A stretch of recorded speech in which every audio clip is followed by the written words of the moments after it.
नमस्कार दोस्तों, स्वागत है हमारे YouTube channel electrical and computer classes. अब हम पढ़ेंगे इलेक्ट्रिकल का। पहली क्लास में हमने पढ़ा था डीसी जनरेटर।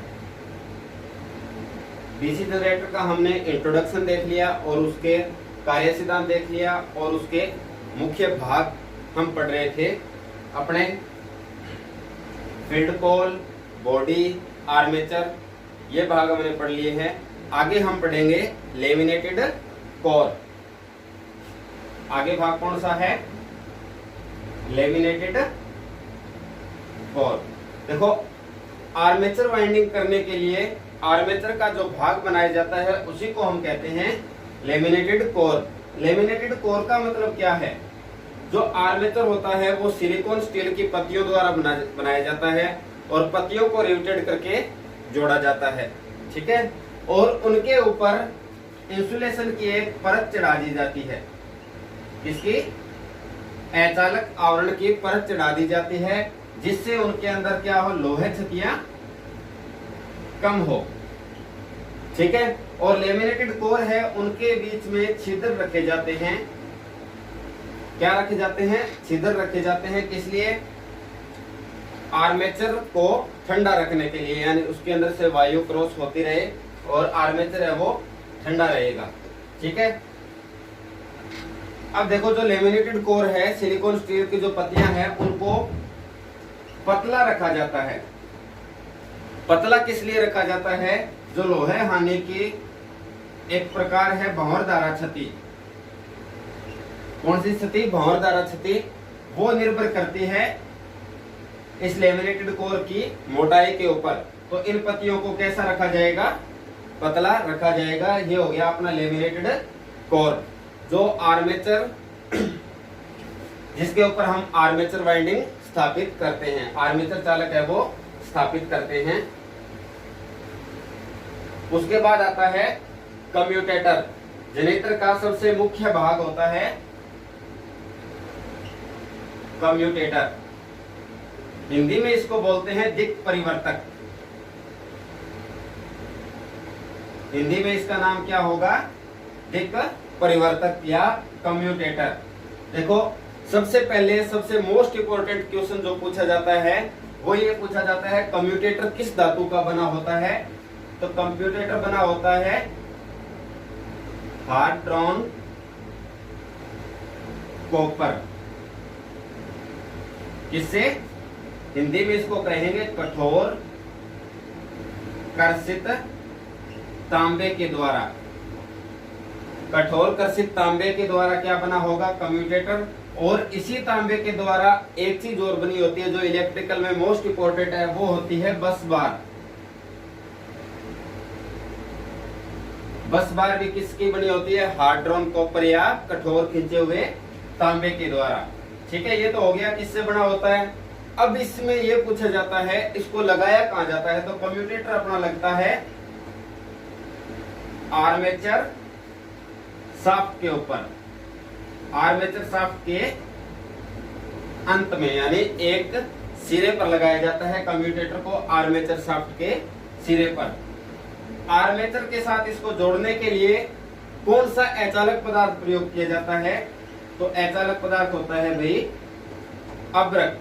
यानी आर्मेचर शाफ्ट और कम्यूटेटर के बीच में जो अचालक का कार्य करता है वो कौन करता है? अब्रक करता है, ठीक है। और इसका काम क्या है? कम्यूटेटर का मुख्य काम होता है आर्मेचर चालकों में उत्पन्न ईएमएफ को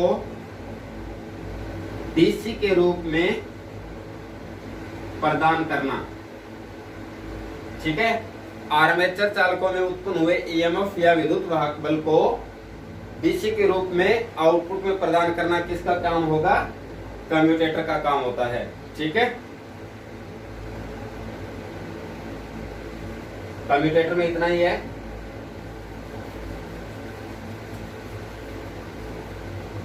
वीडियो अच्छी लगे तो लाइक करना, शेयर करना और सब्सक्राइब करना।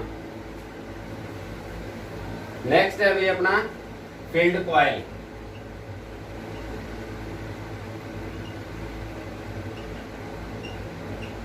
देखो इलेक्ट्रिकल का जो पोर्शन है वो आपको प्रतियोगी परीक्षाओं और आईटीआई की परीक्षाओं में बहुत ही इम्पोर्टेंट है, इसलिए आप इसकी अच्छी तरह से तैयारी कर सकते हो और आपको इसके साथ साथ क्वेश्चन बैंक भी प्रोवाइड करवाए जाएंगे।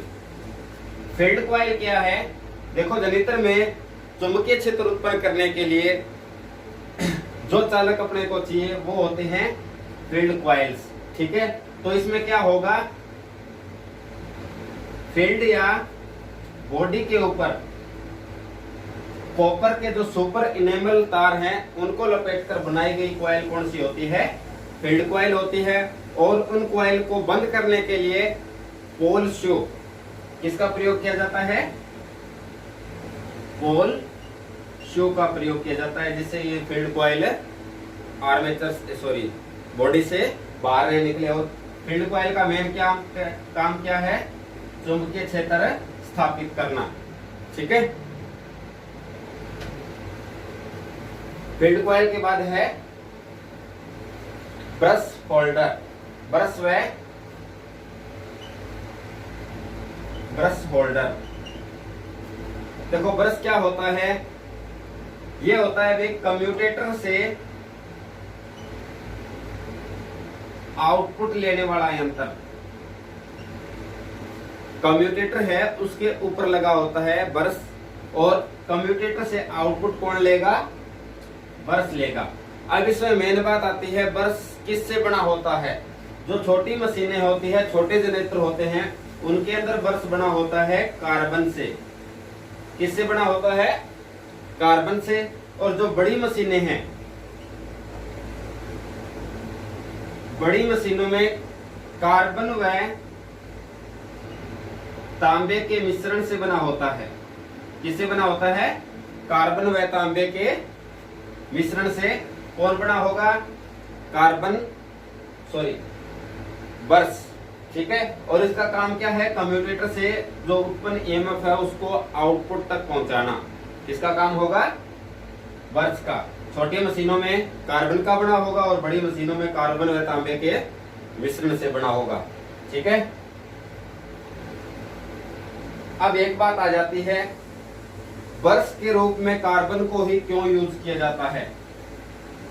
क्या एडवांटेज है इसकी कार्बन की? तो देखो सबसे पहली बात यह है, कार्बन एक अर्धचालक क्या होता है? अर्धचालक पदार्थ होता है। और दूसरी बात, इसका गलनांक बिंदु बहुत उच्च होता है।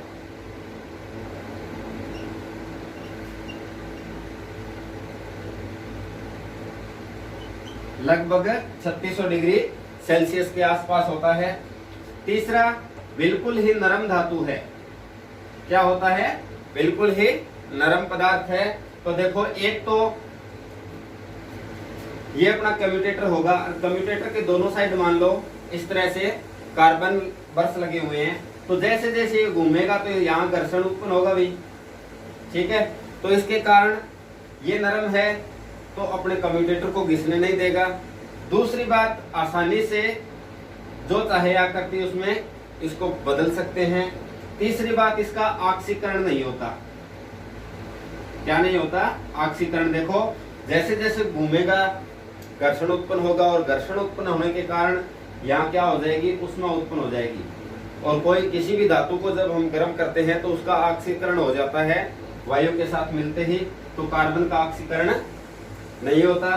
तीसरी बात देखो, जैसे ही इसका तापमान बढ़ेगा, यानी ऊष्मा बढ़ने से तापमान बढ़ेगा, तो इसका प्रतिरोध है वो कम हो जाता है। ये सबसे अच्छा इसका एडवांटेज है, ठीक है। प्रतिरोध कम हो जाएगा, और प्रतिरोध कम होने का कारण है अर्धचालक पदार्थ होना, ठीक है। तो इसलिए हम कार्बन को ही सबसे बेटर मानते हैं। किसके रूप में? कार्बन ब्रश के रूप में, जो कम्यूटेटर से ईएमएफ को, विद्युत वाहक बल को आउटपुट में पहुंचाने का कार्य करेगा। नेक्स्ट है ब्रश होल्डर, यानी वह होल्डर, वह भाग जिसके अंदर हम कार्बन ब्रश को जकड़े रखते हैं कम्यूटेटर के ऊपर। और ब्रश होल्डर में एक स्प्रिंग पत्ती लगी होती है। क्या लगी होती है? स्प्रिंग पत्ती, जिसके द्वारा ब्रश है वो कम्यूटेटर के ऊपर दबाव बनाए रखता है। ठीक है, दबाव कितना होगा?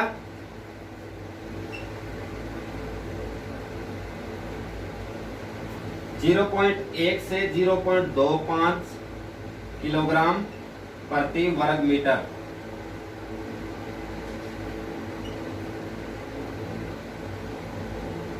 सॉरी, प्रति सेंटीमीटर स्क्वायर। देखो बर्स होल्डर है, बर्स होल्डर का काम क्या होगा? बर्स जो अपना बर्सेज हैं उनको कम्यूटेटर के ऊपर होल्ड करना, और एक स्प्रिंग पत्ती लगी होती है किसके अंदर? बर्स होल्डर के अंदर। ठीक है, और स्प्रिंग पत्ती क्या करती है? उस बर्स को कम्यूटेटर के साथ दबाव बनाए रखती है, और उस दबाव का मान कितना होगा? 0.1 से 0.25 किलोग्राम प्रति सेंटीमीटर स्क्वायर, यानी प्रति सेंटीमीटर स्क्वायर में बर्स होल्डर है वो कम्यूटेटर पर कितना दबाव बनाएगा? 0.1 से 0.25। अब देखो एक बात आती है, कार्बन बर्स को नया कब लगाना चाहिए, यानी कितना भाग कार्बन का रहने पर उसको नया लगाना चाहिए? तो वो होता है 1/3 भाग, यानी 1:3। यानी कुल मान लो अपने पास इतना बड़ा कार्बन था, इसका 2 भाग है वो काम में आ गए, ये मान लो 3 भाग है, ये अगर अपने पास इतना कार्बन बचता है तो इसको हम नया लगा देंगे, यानी 1/3 या 1/3 भाग जब रहता है तो हम कार्बन नया चेंज कर देंगे। ठीक है, ये हो गया बर्स और बर्स होल्डर।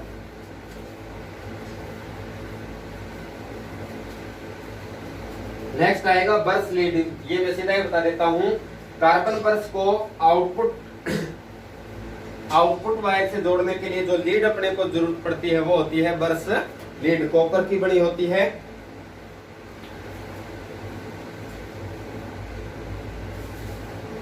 नेक्स्ट है एंड कवर।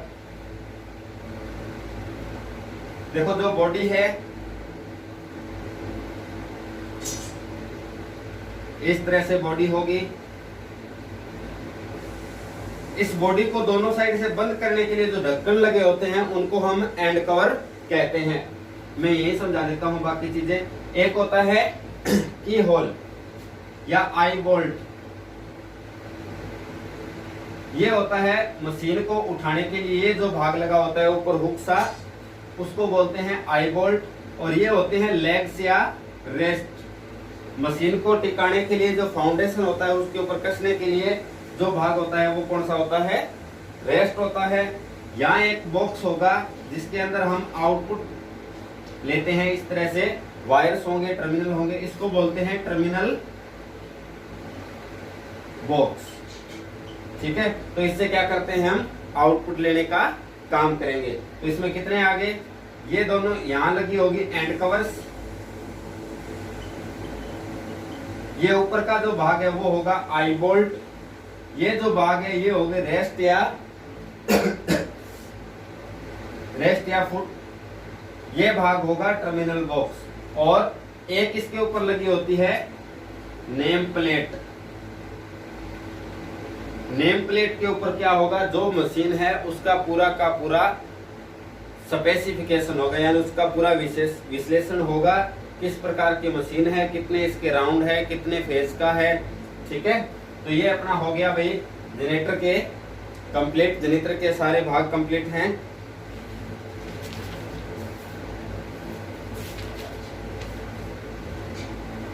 हाँ, एक और रह गया स्लिप रिंग्स। ये क्या होता है? आउटपुट लेने के लिए कार्बन बर्स के साथ जिसको हम यूज करते हैं वो होगा स्लिप रिंग, यानी जनरेटर से आउटपुट लेने के लिए जिस भाग को यूज करते हैं वो होगा स्लिप रिंग। ठीक है भाई, आगे इतना ही पढ़ेंगे। वीडियो अच्छी लगे तो लाइक करना, शेयर करना, सब्सक्राइब करना और हमसे जुड़े रहिए। नई नई वीडियो को अपडेट पाने के लिए घंटे का निशान दबाएं। धन्यवाद।